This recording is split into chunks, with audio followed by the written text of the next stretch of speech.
Não há ninguém no país que discorde da importância do tema da educação. Até porque é fato que muita coisa já foi feita. É ainda mais verdade que há necessidade de se fazer muito mais.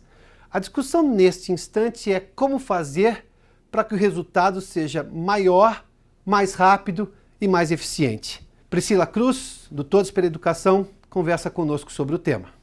Priscila, bem-vinda. Obrigada. Uma pergunta objetiva. Qual é o tamanho do valor coletivo da educação hoje no Brasil? A população brasileira concorda que a educação é importante. Agora, o valor... Não temos discordância disso. Não, todo mundo. Isso é bom ou ruim? Isso é ruim, eu acho. Quer dizer, é bom, porque, obviamente, que bom que as pessoas sabem que a educação é importante, obviamente. Agora, o fato de todo mundo concordar faz com que a mobilização pela educação, faz com que o engajamento para melhorar a educação no dia a dia fique muito raso.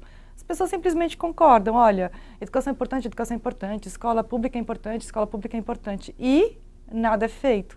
Porque fica muito no discurso vazio, sem um compromisso. Ou seja, ninguém discorda que a educação é a base de tudo, que vai fazer a grande diferença no presente para ter um futuro melhor. Mas a pergunta é o que você está fazendo por isso? Pois é, exatamente, porque não tem como melhorar a educação, que é um sistema absolutamente espalhado pelo Brasil, absolutamente atomizado, são 200 mil escolas, 50 milhões de alunos, 2 milhões de professores, a gente tem aí uma massa, acho que não tem nenhuma política pública mais presente, mais próxima da vida dos cidadãos, como a educação, como a escola pública.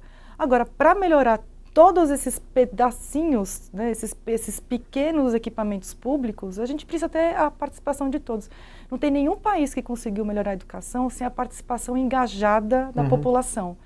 Não só a população que tem filho na escola pública, porque aí seria simplesmente passar adiante o problema. Mas olha, eu como empresário, o que eu faço para melhorar a educação? De verdade, não para fazer anúncio, não para fazer propaganda de marca, etc. Não, o que eu faço pela educação do meu país?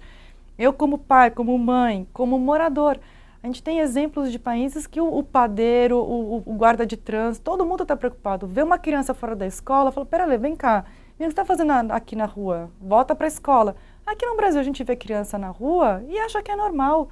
A gente naturalizou criança fora da escola, a gente naturalizou que negro tem um resultado pior do que o branco, do que o aluno branco. A gente naturalizou que o aluno pobre vai ter escola pior do que o aluno que é mais rico. A gente naturalizou várias coisas porque a gente não debate a educação. Isso quer dizer, passou a ser da realidade brasileira como um valor e pronto. A gente aceita que educação pública gratuita é uma dádiva, é um presente que o governo está dando para a gente e que a gente tem que agradecer. Agora, aquilo ali, ter escola pública apenas, ter vaga na escola, que é uma conquista mais recente, ela é 10% do caminho. A gente precisa ainda andar mais 90%, que é garantir que as crianças estejam alfabetizadas, aprendendo, que concluam o ensino médio, que só metade conclui, que depois elas tenham um segmento, que seja ou na universidade, uma educação profissional, que elas tenham emprego, que elas consigam colocar em prática o seu projeto de vida. A gente não acha que isso é importante. Me permita só a questão do número. Das crianças que entram no ensino fundamental, só metade conclui o ensino médio?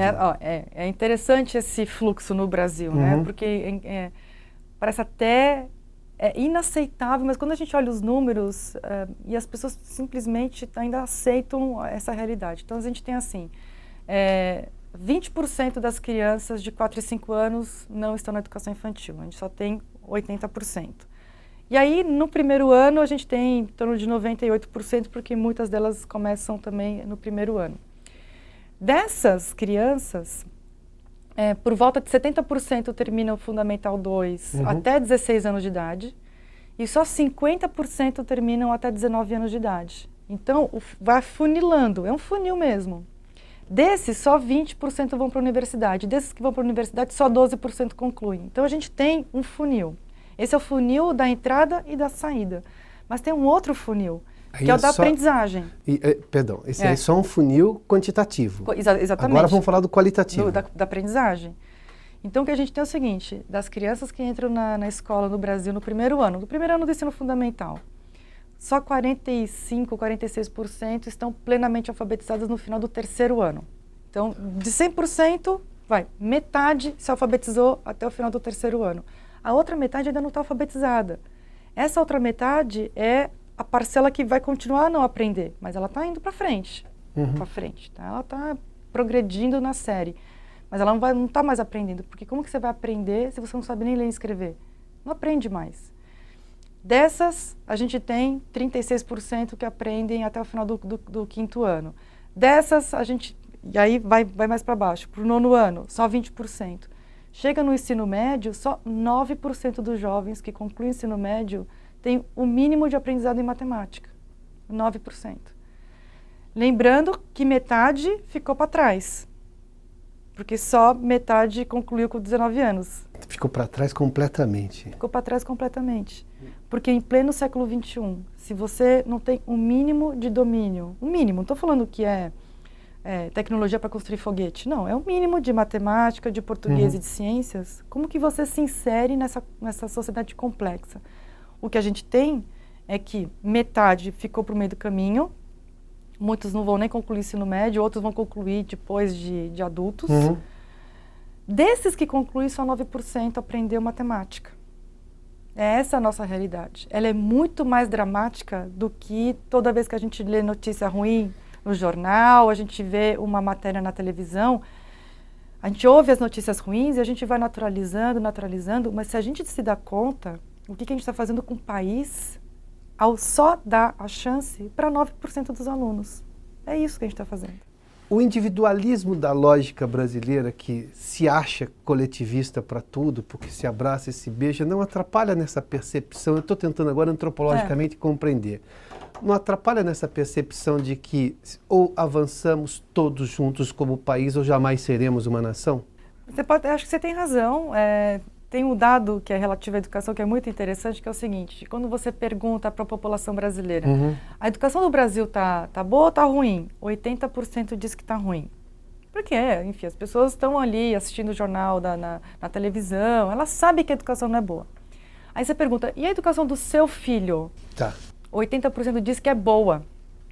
Então, basicamente, os mesmos que dizem que a educação do país está ruim, mas do meu filho é boa, mesmo que seja ruim, porque ele não sabe avaliar a educação do próprio filho, ele não sabe se o filho está aprendendo ou não. Então, esse individualismo... O Brasil é uma coisa, o filho dele é outra, né? Exatamente, Embora esse individualismo. É. Então, assim, o Brasil está muito ruim, mas o meu filho está bem, ele está indo para a escola, ele tem merenda, ele tem uniforme, fardamento, depende do lugar do Brasil, a professora dele está indo lá, mas assim...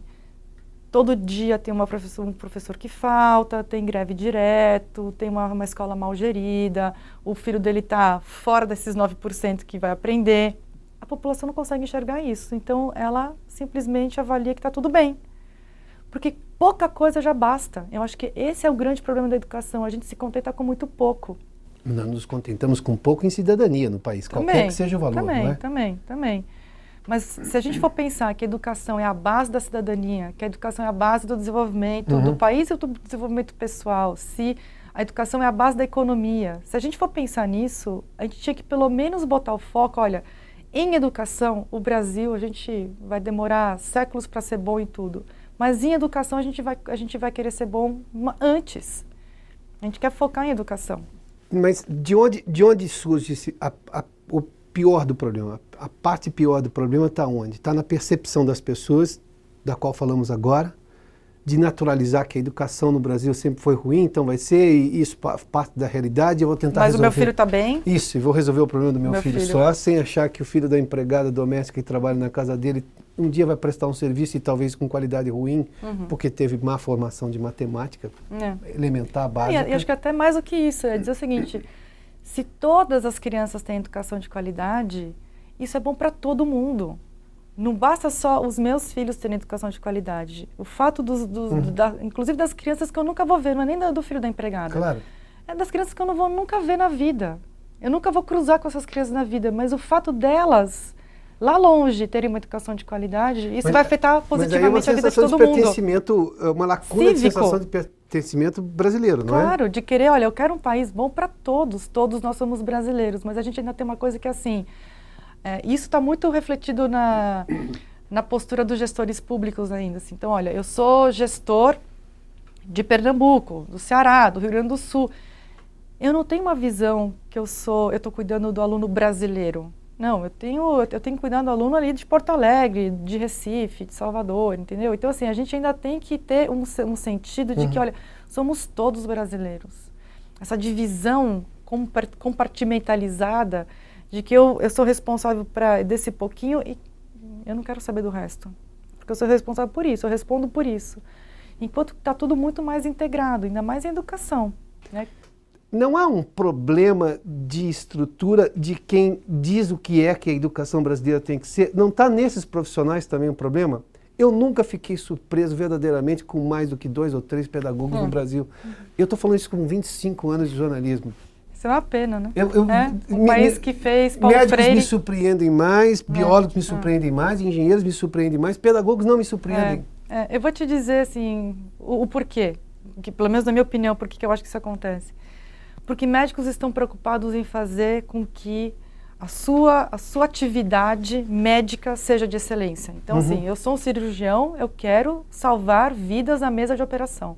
Eu sou um advogado, eu quero livrar da condenação o meu cliente, ou eu quero ser um juiz que vai julgar de forma justa. Você tem o padeiro que quer fazer um pão bom, ele quer fazer o melhor pão possível. Eu acho que na educação, a profissão educador, ela não está ligada à sala de aula, quando a gente está olhando para a teoria. Então, assim, os teóricos, eles estão muito pouco preocupados com aquilo que está acontecendo na sala de aula. Então, se o aluno aprendeu ou não aprendeu, é um detalhe. O importante é a gente pensar coisas macro.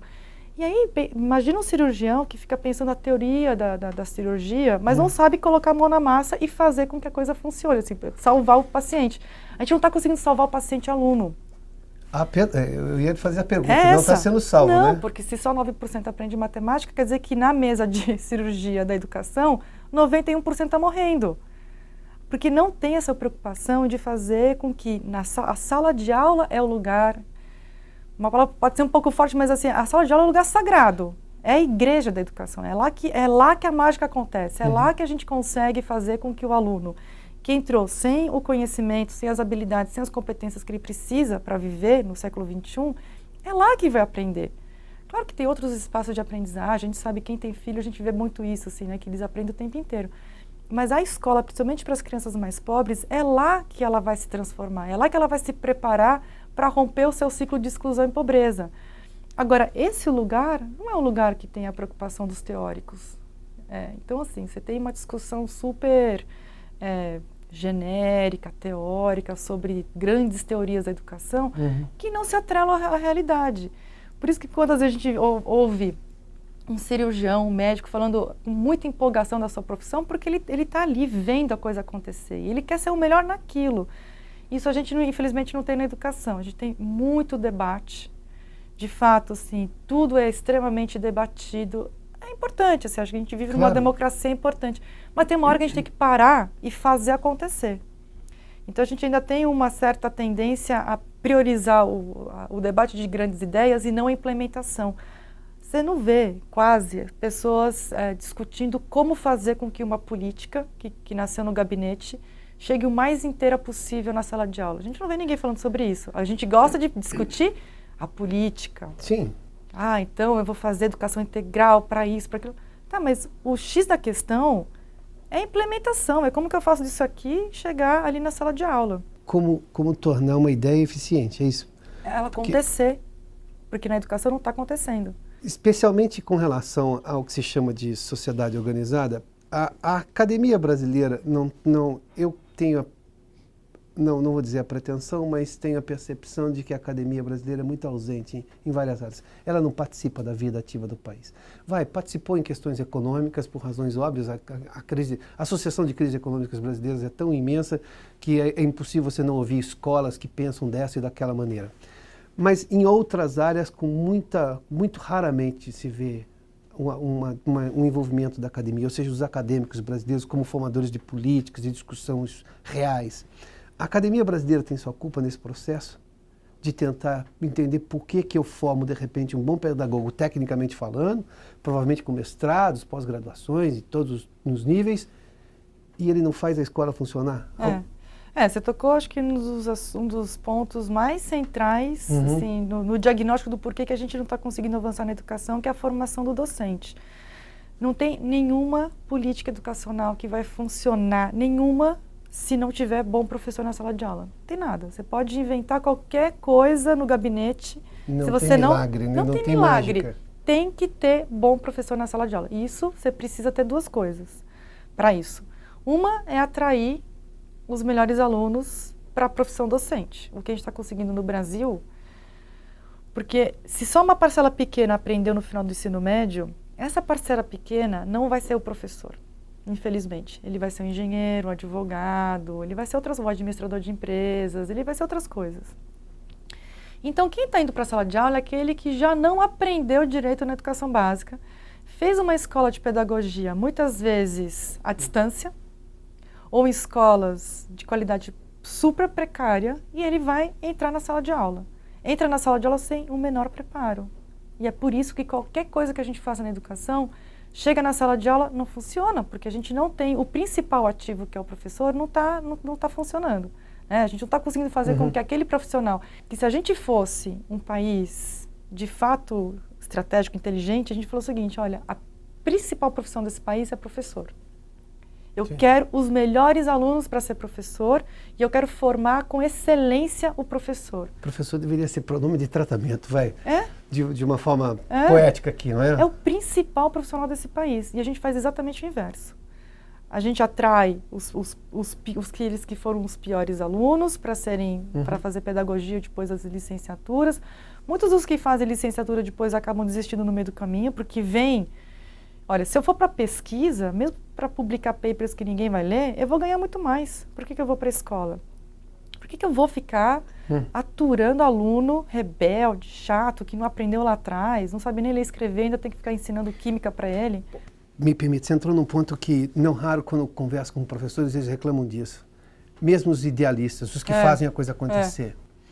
Diz que a relação com o aluno hoje é insuportável, porque se o professor vai lá e diz para o aluno, escuta, pega o lixo que você jogou no chão, que você tem que jogar no lixo, ele diz assim, não vim aqui para ser faxineiro. Numa inversão de valores insuportável e preconceituosa, diga-se de passagem. Claro. Por quê? Porque quem pega o lixo não é importante para a sociedade? Bom, e sem contar que vem mães e pais, se é no colégio particular, com a pressão de que eu pago por isso, se é no colégio público, porque eu tenho direito e sou eleitor. Sou sua excelência, sou eleitor. Não sei se você me conhece, eu sou eleitor. Por que se perdeu o valor do professor, da autoridade do professor? Não é autoritarismo, longe disso. Claro. Mas por que chegou a esse ponto? Eu começo por onde? Eu reestruturo a carreira financeira do professor, eu dou a ele um poder que foi tirado, ou seja, esse poder de ter autoridade em sala de aula, de não ser questionado pelo pai de aluno a toda hora de forma impositiva. Eu tiro da escola esse poder de punir o professor que está simplesmente querendo fazer a classe funcionar, porque também há casos disso. Por onde é que eu começo a valorizar essa carreira do professor para atrair os bons para o magistério? Tem aí dois pontos. Um é salarial mesmo, ponto. Sim. Claro que se você, qualquer um aqui, começar a ganhar o dobro amanhã, ninguém vai fazer o dobro do... A gente não vai melhorar em dobro o nosso trabalho. Não é isso. Mas aí você passa a atrair os melhores. Você começa a atrair mais gente para aquela profissão. Não tem jeito. Se eu sou um aluno inteligente, esforçado, que estou aprendendo, e aí vou escolher minha carreira. Eu tenho vocação para ser professor, mas eu vou ganhar 10 vezes mais se eu for trabalhar em outra área. O professor ganha, em média, 60% a menos do que os demais profissionais. É muito, muito menos. Realmente é muito menos. Se a gente coloca como principal... 60% a menos? Quando a gente pega a média salarial daqueles que fizeram universidade, o professor ele ganha 40% da média. Então, aí não vai. Claro. Aí não vai, é uma questão de escolha. Assim, eu quero ter o quê? Eu quero proporcionar o quê para minha família? Eu quero poder viajar uma vez por ano, eu quero poder comprar livros, poder ir para o cinema, no teatro, eu quero poder... E aí é uma questão de escolha financeira mesmo. Então, eu acho que a gente tinha que fazer uma opção no Brasil que, olha, mesmo que a gente tenha hoje professores que não estão, que não mereceriam no sentido de que eles não vão nem entregar um resultado proporcional a esse aumento salarial. E até porque a gente agora está vivendo uma crise, ajuste fiscal, etc. É muito difícil falar nisso. Também tem uma defasagem também. Tem. Não posso esperar que eu dobre já. Mas, se a gente se a gente conseguisse focar nisso, olha, eu quero o melhor professor, porque não dá para melhorar a educação com os professores que estão indo para a carreira agora, com os jovens que estão indo para a carreira agora, é uma escolha de futuro, é lá para frente, mas a gente vai ter que fazer isso em algum momento. Não vai dar para a gente melhorar a educação, a qualidade da educação, sem investir em professor, sem melhorar salário. Não vai dar.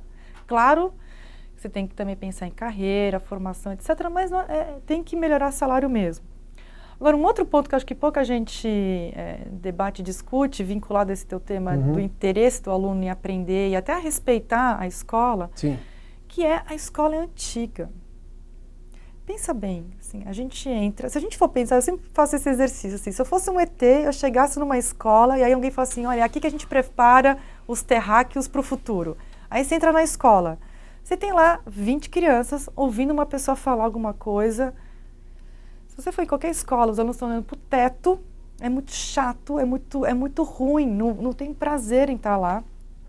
Você ouve, faz prova, vai para o recreio, volta, faz um exercício, ouve e vai para casa.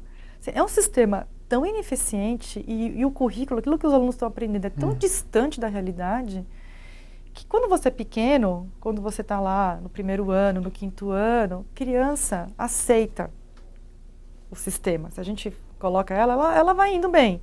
Quando você começa a crescer e começa a questionar assim, mas por que eu tenho que ouvir isso? Quantas vezes a gente já não ouviu de jovem e falou assim, mas eu nunca vou usar isso na minha vida, por que eu tenho que aprender isso? Mas não tem coisas que você aprende porque desenvolve o raciocínio? Você não vai usar exatamente polinômios, não sei quantas pessoas vão usar polinômios na vida, mas aqui desenvolve raciocínio. Claro, então, mas não tem outras formas de você desenvolver o raciocínio sem ser com coisas que você não vai usar? E coisas que vão fazer sentido, porque a aprendizagem, ela não é um chip que você coloca na cabeça do aluno. O aluno ele precisa se engajar naquilo, ele precisa estar ali conectado, seja na aula, na atividade, no projeto, na leitura, no estudo, na prova, quer dizer, seja lá qual for a atividade, ele tem que estar, de certa forma, engajado. Para você conseguir engajamento, você precisa ter esse sentido. Então, por exemplo, a gente vive hoje uma sociedade muito mais tecnológica. Não é a tecnologia que vai salvar a educação, não é o tablet, a lousa digital, não é nada disso. Mas discutir tecnologia, usar a tecnologia como uma forma de motivar o aluno, isso é estratégico, não é uma questão só de, porque a gente vai deixar o aluno mais feliz. Não é isso, é porque a gente precisa do engajamento do aluno. Te dar um exemplo, a gente tem, na vida, você abre qualquer jornal, tem lá, 37% dos trabalhadores não sei das quantas, índice de desemprego de X%, probabilidade de reeleição da presidente é de X%, aprovação da presidente é de X%. A gente vive um mundo em que a estatística ela é muito forte. E a gente não tem estatística no currículo. A gente não tem estatística. A gente tem matemática, a gente tem trigonometria, a gente tem cálculo, mas a gente não tem estatística. Juros compostos, que é uma coisa que... Como ler um contrato, como entender... Juros compostos, em algum momento ele vai passar por isso e nem sabe. Nem sabe. Não está no currículo. Ele não vai entender por que custava à vista R$100 e por que ele pagou 200 e alguma coisa no final das prestações todas. Depois vai se enrolar na vida, entendeu? Então, acho que a gente tem que olhar, olha, o que a gente precisa para a vida, para aprender? O que a gente precisa aprender para poder navegar na vida atual, não na vida do século XIX, porque esse currículo ele é muito baseado ainda numa forma de ver o mundo de 100 anos atrás. Que tipo de habilidade a gente precisa hoje para viver no século XXI? Então, por exemplo, saber se comunicar é muito mais importante do que era há 50 anos. Há 50 anos a gente saía de casa, fazia o nosso trabalho, muitas vezes quieto, individual, isolado, terminava, fechava e voltava para casa. Agora tudo é em equipe, tudo você precisa saber argumentar, defender uma ideia. Quantas escolas você conhece que colocam os alunos para debater, para argumentar, para trabalhar em grupo de verdade, não dividir tarefas, você faz isso, e depois a gente junta e entrega para o professor. Não, trabalha em equipe de verdade. Fazer projetos para solucionar problemas reais. Então, acho que a gente precisa também repensar a escola, esse modelo de ter, como se a escola fosse o lugar onde a gente tem aula. Não, a escola é o lugar onde a gente aprende. A aula é uma forma de aprender, mas quando a gente se envolve num projeto para resolver um problema da comunidade, a gente pode aprender várias coisas que a gente vai usar na vida. Matemática, língua portuguesa, inglês, que é uma coisa que a gente é super fraco no Brasil, né? Língua estrangeira, educação artística. É quase pro forma, né? O ensino de idioma estrangeiro numa escola convencional é pro forma. Quase não tem. A gente existe, muito fraco. Existe, mas não significa muita coisa. E isso depois é muito ruim, porque a gente tem, por exemplo, Ciências Sem Fronteiras, que é uma política do MEC que eu adoro. Eu acho que o Brasil tem que se abrir, levar os estudantes para fora, estudar fora, sim, claro, incorporar novas culturas, porque é aí que a gente consegue avançar e tudo mais. Só que os meninos chegam lá fora e não sabem falar inglês. O aluno brasileiro fica perdidinho, ele fica ali acuado, demora para engatar, e quando engatou, volta para o Brasil. E aí a produção não consegue ser tão boa quanto se ele tivesse um preparo na língua inglesa mais forte. Vamos só tentar repassar. Uma lógica de tentativa de melhora clara, objetiva, tornar a educação eficiente é, primeiro, valorização salarial propriamente dita. É valorização do professor. Do professor. Isso vem salário, formação e carreira. Tá. Em que momento entra essa relação, essa nova relação que cada vez mais é tensa e raramente pacífica entre a autoridade do professor e a autoridade e o direito do aluno de receber uma boa educação, que normalmente entra no eu mando em você e você não pode falar nada, o que também afugenta uma série de profissionais. Entra logo depois, é um terceiro passo, é um quarto passo, porque toda vez que falo com educadores, essa é a reclamação maior que eles me fazem, maior do que de salário, inclusive. Mas é que acho que a desvalorização do professor chegou no aluno. O próprio aluno não valoriza mais o professor, então ele é um reflexo do valor que a sociedade dá para o professor. Porque esse mesmo aluno, quando vai no posto de saúde, ele não desrespeita o médico. Quer ver um profissional que ganha tanto quanto o professor, porque também não é só salarial, é valor social, e que todo mundo respeita, são os bombeiros. Sim. Você acha que esses meninos vão desrespeitar um bombeiro? E não porque eles podem ser violentos ou ter algum tipo de ação mais repressiva. Até porque não usam arma. Não vão, então, não usam. Não estou falando do policial, né? É o bombeiro. Sim, claro. Mas todo mundo respeita, porque a gente tem um valor social em relação ao bombeiro. O bombeiro salva vidas, o bombeiro pode me salvar. A gente não acha que o professor, ele salva vidas. A gente chegou num ponto que o professor ele é tão desvalorizado que qualquer um pode ser professor, né? Qualquer um serve. Virou carreira de bico. Virou carreira fácil de entrada no ensino superior. Muita gente diz, vou dar umas aulinhas no diminutivo, me espanta.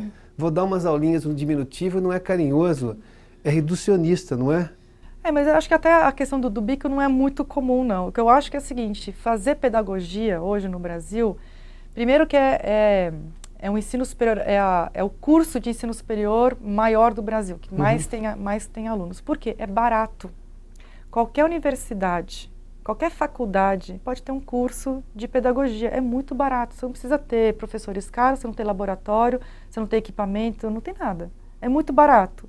Então você consegue ter uma margem de lucro muito alta.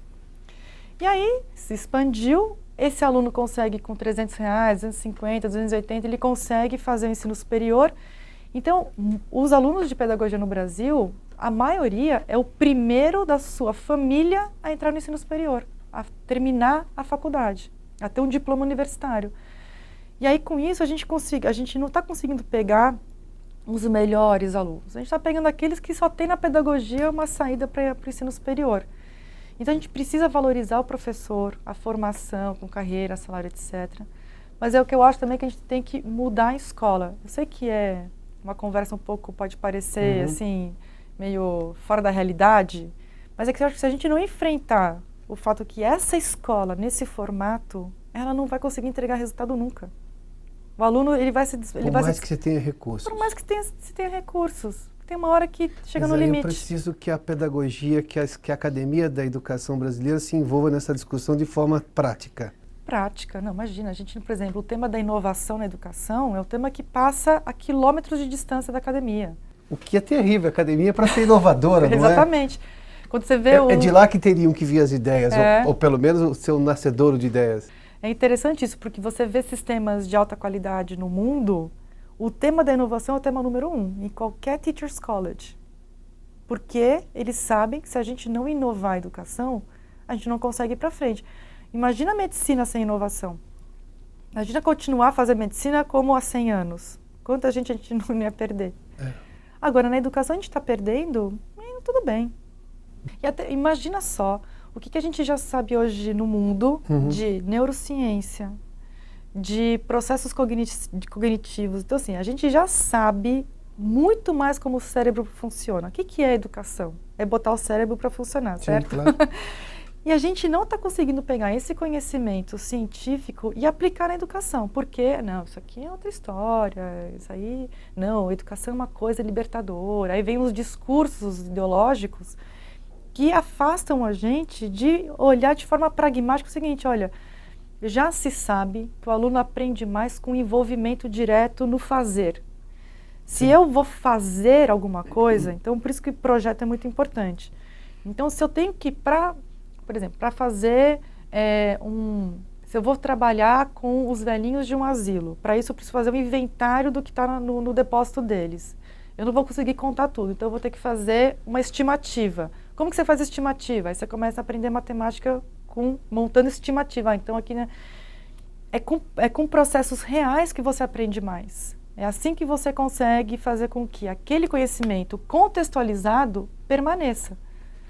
E a gente já sabe, nos últimos 20 anos, o estudo do cérebro, o estudo dos processos de cognição, de conhecimento, de aprendizagem já evoluíram muito.